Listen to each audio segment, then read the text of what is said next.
उसकी जांच को निष्पक्षता से और जल्दी किया जाए। तो उस मामले में वो जांच मेरे द्वारा मेरे सुपरविज़न में कंडक्ट करवाई जा रही है। तो उसमें जितना जल्द से जल्द, कुछ टेक्निकल इश्यूज़ थे वो अंदर कमेटी को बताए भी गए, वकील साहब भी साथ थे, उनको भी बताए गए।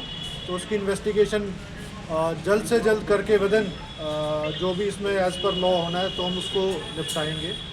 दूसरा इशू था कि जो पत्रकार हैं वो उनके पास कोई वैलिड सर्टिफिकेशन नहीं है या वो DPRO से रिकॉग्नाइज नहीं है। इस संबंध में CTM साहब ने आश्वासन दिया है कि लिस्ट भी जारी करी जाएगी कि कौन कौन पत्रकार हैं जो एफिलिएटेड हैं, और उनके अगर कुछ ऐसे कागज़ हैं वो नहीं है तो उस संबंध में DPRO महोदय के दफ्तर से इस संबंध की भी जांच की जाएगी। और तीसरा इशू था कि जो मुकदमा रजिस्टर्ड है जिसमें आपके गांव से जो सरपंच प्रतिनिधि हैं उनको एक्यूज़ बनाया गया है और वो मौके पे नहीं थे जो बताया गया है, तो उस संबंध में भी बात हुई है कि जो गलत किसी के साथ नहीं होगा, टेक्निकल इन्वेस्टिगेशन के बेसिस पे जो बात सामने आएगी उसी के आधार पे आगे फिर एक्शन लिया जाएगा।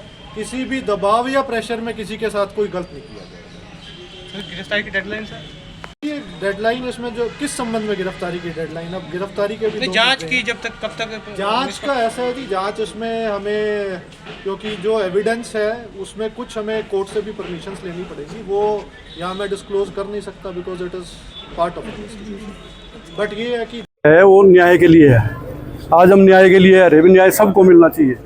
जिन्होंने वहाँ झगड़ा करा क्रैशर पर, देखो मेरे घर पर अगर आप आन का और अब शब्द बोल लेंगे तो एक्शन का रिएक्शन थोड़ा बहुत हो गया होगा। वहाँ झगड़ा हो गया, जिस झगड़े में जो दोषी आए उनके खिलाफ पर्चा दर्ज हो गया। लेकिन एक झूठा षड्यंत्र SC ST के नाम से एक रचा गया, जबकि जो हमारा सरपंच प्रतिनिधि वहाँ है वो मौके पर था भी नहीं, और वो जहाँ संस्कार पर था हमारे SHO साहब भी वहाँ थे, वो एक वीडियो में बताए भी रहे भी वो मेरे साथ थे। और अमित ने ही फोन कराया सबसे पहले पुलिस के पास भी मेरे क्रैशर पर झगड़ा हो गया। अब मामला क्या है ये मैं आपको बताऊं। अब वो कह रहे भी ये अवैध खनन कर रहा है। क्रैशर पर अवैध खनन कभी नहीं होता। अवैध खनन जहां हो वहां की वो कवरेज भी कर लो, कुछ भी कर लो। अगर वो पत्रकार हैं, अगर नहीं पत्रकार हैं तो उन पर ये भी कार्रवाई होनी चाहिए भी वो फोन लेकर घूम रहे वीडियो, लोगों को ब्लैकमेल कर, किसानों को भी कराएं, किसानों को ब्लैकमेल कराएं। अभी ये मामला बताया लकड़ी काटने का, वो अपने खेत से लकड़ी काट रहे थे, उसकी ऑडियो वीडियो लग के बनाने। जमींदार आदमी डर जा, पत्रकारों से पुलिस से भी ज्यादा डर है भी, पता नहीं क्या बात होगी, कोई धारा लग रही होगी सरकार की, कोई लकड़ी पर लग रही होगी, तो उससे भी पैसे मांग रहे थे। पत्रकार जाते हैं आपके वहाँ?